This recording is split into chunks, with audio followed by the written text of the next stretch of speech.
Fernandez Beach and Garden Resort.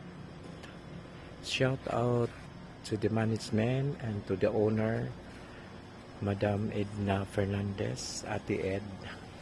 I fondly call her Ate Ed, for allowing me to stay here with free accommodation. This very simple lang talaga na kubo. Ito lang po talaga ang ni-request ko, yung malayo sa marami po siyang rooms dito. Merong mga pang grupo, yung malaking group, by condition room.